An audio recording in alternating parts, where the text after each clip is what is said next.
इमारतीला धडकून हे विमान कोसळल्याची सध्या प्राथमिक शक्यता जी आहे ती वर्तवली जाते आहे आणि संपूर्ण इमारत काळी झाली आहे। काळोख या पूर्ण परिसरात पसरल्याचं पाहायला मिळत आहे। 242 प्रवासी घेऊन जात होते अशी माहिती मुरलीधर मोहोळ यांनी दिली आहे। दुर्घटना कशी घडली याचा तपास सध्या सुरू असल्याची माहिती त्यांनी दिलेली आहे। 242 प्रवासी होते आणि दुर्घटना कशी घडली याची माहिती अजून समोर आलेली नाहीये। तपास सुरू आहे अशी महत्त्वाची माहिती मुरलीधर मोहोळ यांनी दिलेली आहे। आणि मोहोळ देखील आता अहमदाबादच्या दिशेने रवाना होणार आहेत असं देखील त्यांनी सांगितलेलं आहे। तपास सुरू आहे। दुर्घटनाग्रस्त विमानात 242 प्रवासी असल्याची माहिती देखील मोहोळ यांनी दिलेली आहे। म्हणजे अधिकृत माहिती आता सरकारकडून समोर आलेली आहे। दुर्घटना कशी घडली याचा देखील तपास सुरू झाल्याचं त्यांनी सांगितलेलं आहे। सखोल तपास करणं गरजेचं आहे कारण की कुठलंही विमान उड्डाण होण्याआधी त्याची तांत्रिक तपासणी पूर्णपणे केली जात असते आणि असं जर तांत्रिक पद्धतीची संपूर्ण जर याही विमानाची तपासणी केली असेल तरी देखील उड्डाण झाल्यावरती 15 किलोमीटरच्या आत अगदी 5 ते 7 मिनिटांमध्ये ते कोसळत आहे। म्हणजे कुठला बिघाड झालाय, अचानक इंजिनमध्ये बिघाड झाला होता का, हे देखील एक समोर येणं गरजेचं आहे। आणि बोईंग कंपनीचं विमान होतं, 11 वर्ष जुनं होतं आणि जो पायलट होता त्याला देखील अनेक तासांचा म्हणजे खूप मोठा अनुभव होता विमान चालवण्याचा। त्याच्यासोबतचे सहवैमानिक 8,000 तासांचा अनुभव होता त्याला विमान चालवण्याचा आणि त्याच्यासोबत जे वैमानिक होता सहवैमानिक त्याला देखील 1100 तासांचा अनुभव असल्याचं कळतंय। आणि अशा एका चांगल्या अनुभव असलेल्या वैमानिकांच्या हातात विमान होतं मात्र तरी सुद्धा 5 ते 7 मिनिटांमध्ये दुर्घटना घडतीये। म्हणून नेमकं अचानक काही झालंय का हा प्रश्न उपस्थित केला जातोय। तर रहिवाशांचं म्हणणं आहे की इमारतीला धडकून विमान कोसळलंय अशी देखील एक माहिती आहे। खरं तर काय कारण आहे तपास त्याचा सुरू आहे। जेव्हा विमानाचा ब्लॅक बॉक्स जेव्हा सापडेल त्याच्यानंतरच मग शेवटच्या क्षणी पायलटला काय सूचना गेल्या होत्या किंवा काय तांत्रिक घडामोडी घडल्या होत्या त्या सगळ्या ब्लॅक बॉक्समध्ये सापडतील आणि चौकशीमध्ये सगळं कारण समोर येऊ शकेल। एअर इंडियाचं विमान आहे म्हणून एअर इंडियाचे अध्यक्ष एम चंद्रशेखरन यांनी निवेदन प्रसिद्ध केलं आहे। त्यांनी सांगितलंय की अहमदाबादहून लंडन गॅटविकला जाणारं हे एअर इंडियाचं फ्लाईट 171 होतं ज्याचा दुर्दैवी अपघात झाला आणि त्यानंतर आता आम्ही सांगतोय की हा अपघात झालेला आहे। दुजोरा खरं तर एअर इंडियानं दिलेला आहे। दुःखद घटनेचा परिणाम ज्या कुटुंबांवरती त्यांच्या प्रियजनांवरती होतोय त्यांच्यासोबत आमच्या सहसंवेदना आहेत आणि या क्षणी या कुटुंबांना व्यक्तींना मदत करणं आमचं प्राथमिक उद्दिष्ट असल्याचं एअर इंडियानं म्हटलेलं आहे। आणि विशेष म्हणजे एअर इंडियाने ज्यांचा ट्विटरचा जो प्रोफाईल आहे ते देखील ब्लॅक केलेला आहे आणि दुःख व्यक्त केलेलं आहे। छोट्या छोट्या गोष्टीतून देखील आपण सहवेदना आपण मांडू शकतो याचं एक उदाहरण आहे।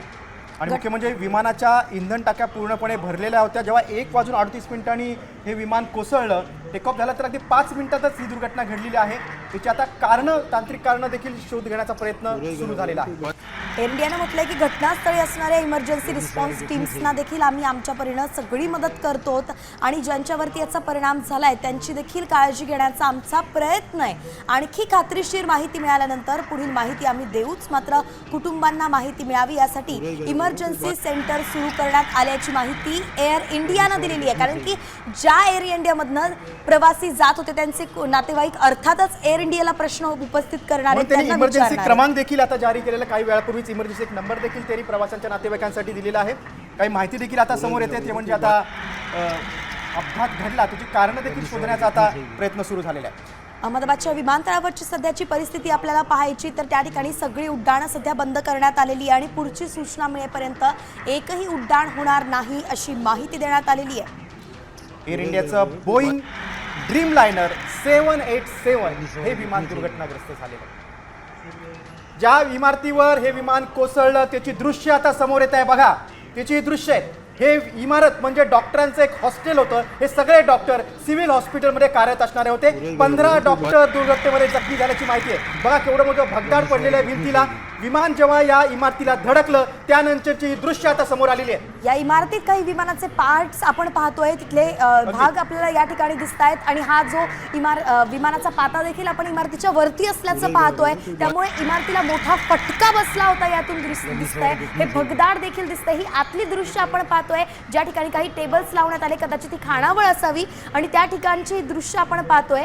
इमारतीमध्ये डॉक्टर्स होते 15 डॉक्टर जखमी झालेले आणि या दुपारच्या वेळेला या इमारतीमध्ये आणखी किती जण होते किती जण राहत होते याची देखील माहिती अद्याप समोर आली नाही। मात्र जो आकडा आला त्यामध्ये 15 डॉक्टर जखमी झालेले आहेत त्यांच्यावर सध्या उपचार सुरू आहे। संपूर्ण विमान जे आहे त्याचे सगळे पार्ट्स इतरत्र पसरल्याचं पाहायला मिळत आहे. इतक्या मोठ्या प्रमाणात हा अपघात जो आहे तो झाला होता. आगीचे लोळ संपूर्ण परिसरात पसरलेले होते. अगदी 5 ते 7 मिनिटांमध्ये हा अपघात झालेला आहे. म्हणून खरं तर याचा तपास होणं गरजेचं आहे. मोठा आतापर्यंतच्या इतिहासातला आपण काही वेळापूर्वी साम टीव्हीवरच गेल्या काही वर्षांमधली विमान अपघातांची यादी पाहिली होती. 5 भीषण अपघात पाहिले होते.